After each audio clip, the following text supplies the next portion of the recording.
दोस्तों high heels लड़कियों के लिए नहीं बल्कि लड़कों के लिए बनाए गए थे और इन्हें किसी स्टाइल या फिर फैशन स्टेटमेंट के लिए नहीं बल्कि वॉर लड़ने के लिए पहना जाता था। हाई हील्स की कहानी साल 1500 से भी पुरानी है। इसका हिस्टोरिकल एविडेंस कम से कम 10th सेंचुरी पर्सिया यानी आज के ईरान तक जाता है। उस समय पर्शियन कैवेलरी सोल्जर्स घोड़े पे बैठ के लड़ाई लड़ा करते थे। जब किसी सोल्जर को दौड़ते हुए घोड़े पर बैठकर बो एंड एरो का यूज करना होता था तो उस समय वो अपना जूते की रेज्ड हील को स्ट्रिप में फंसा लिया करते थे। इससे उसके पैरों को स्ट्रॉन्ग ग्रिप और बॉडी को स्टेबिलिटी मिलती थी। यानी हाई हील्स असल में कोई फैशन इन्वेंशन नहीं बल्कि एक वॉर टाइम ग्रिप टेक्नोलॉजी थी। अब कहानी में आता है कि इंपॉर्टेंट साल 1599 पर्सिया के रूलर शाह अब्बास I ने यूरोप में एक डिप्लोमेटिक मिशन भेजा था। पर्शियन डेलीगेशन के कपड़े और high heeled riding boots European royal court के लिए बिल्कुल नए और फैसिनेटिंग थे। अमीर यूरोपियन एरिस्टोक्रेट्स ने सोचा ये हील जो है इंसान को टॉलर, पावरफुल और मैस्कुलाइन दिखाती है। बस फिर क्या था, जिन हील्स को पर्शियन सोल्जर बैटलफील्ड में ग्रिप के लिए पहना करते थे उन्हें यूरोपियन अपर क्लास मैन ने स्टेटस दिखाने के लिए पहनना शुरू कर दिया। अर्ली 1600s में हील्स यूरोपियन मैन के लिए जो है वेल्थ, मिलिट्री स्ट्रेंथ और मैस्कुलिनिटी का सिंबल बन गया था। उस समय हील्स पहनकर आदमी इनडायरेक्टली यही कहता था कि मैं हाई क्लास का हूँ, मेरे पास घोड़ा है तो मुझे आम लोगों की तरह पैदल चलने की जरूरत नहीं है। फिर आता है 1630s का साल। उस समय वुमेन्स ने भी अपने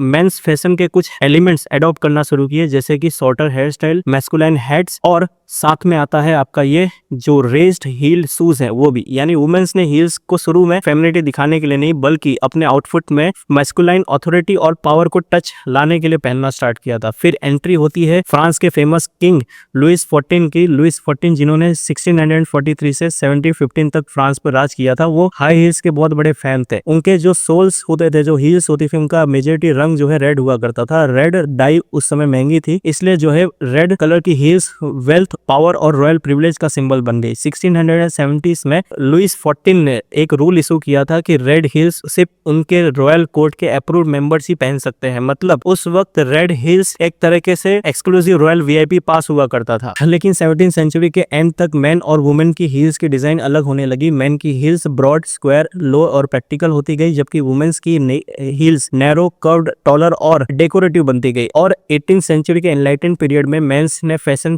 से ज्यादा सिंपल और प्रैक्टिकल होने पसंद किया। धीरे धीरे मेंस की हील्स छूट गई और हाई हील्स आइडेंटिटी ज्यादातर वुमेन्स के फैशन से जुड़ गई। तो अगली बार जब आप हाई हील्स देखें, यानी आपको ये याद रखना है कि ये सिर्फ एक फैशन एक्सेसरी नहीं बल्कि 1000 साल पुरानी मिलिट्री टेक्नोलॉजी का फैशनेबल ट्रांसफॉर्मेशन है। हिस्ट्री की ऐसी ही सरप्राइजिंग और यूपीएससी रिलेवेंट स्टोरीज के लिए BABS प्रमुख अकेडमी को लाइक करें, शेयर करें, सब्सक्राइब करें। Thank you so much.